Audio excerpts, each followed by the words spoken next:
Welcome to the DoubleACS Daily News. Attleboro Mayor Paul Heroux and Attleboro Police Chief Heagney are considering incorporating electric vehicles into the police fleet. They are working on a pilot program. We spoke with them to learn more. We are looking at doing a pilot program. It's something we haven't started yet, but we're just kind of in the discussion phase and the concept phase about maybe using an electric vehicle for an administrative vehicle and see how that performs. And if the chief is comfortable with that, then maybe what we do is move it over and purchase just a couple of maybe 2 or 3 cruisers and then see how they perform. And if the officers are happy with the performance and there's no problems, then maybe rolling out the rest of the department and basically phasing out the old gas-powered cars and moving on to electric. It's not an idea that I came up with on my own. It's something that other police departments are doing. New York City has just purchased hundreds of electric vehicles. I think they purchased 2 different models.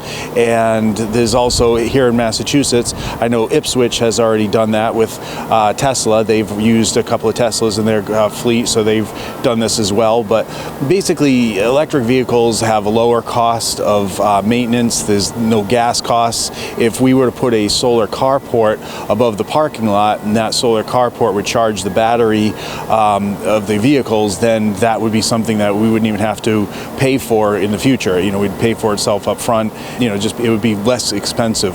The electric cars don't have transmissions. They have regenerative braking, so you barely use your brakes. They slow down automatically, and they recharge the battery in the process. There's no engine. It's just basically an electric motor. So there's a lot less that can go wrong and a lot fewer parts that would need to be serviced. I think this is an exciting program, starting out with the pilot to see the feasibility of it, checking out the first vehicle. And if that's successful and it bears fruit, then we can move on to other administrative vehicles and hopefully the entire fleet one day. The spatial component inside the compartment would be critical.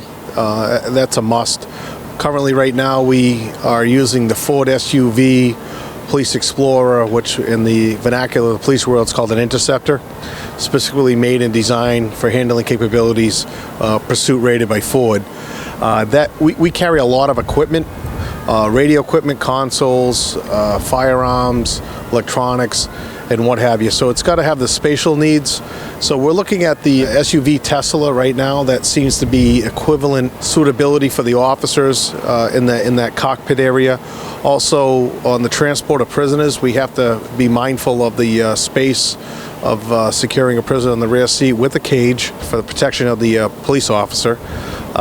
So these are all the type of components and elements that we're looking in right now. So it's a wide set of variables. We're looking at the success and failures of other departments and other makes and models of vehicles that they've tested, problems they've run into. But it's exciting, and I'm glad we're moving forward with it. If all goes well, what I'd like to do is send down a request to the City Council in June of 2022 to purchase, the first electric vehicle. Then, if after the course of time, the chief decides that this is a vehicle that he's comfortable with, putting officers in, and we probably get a few more.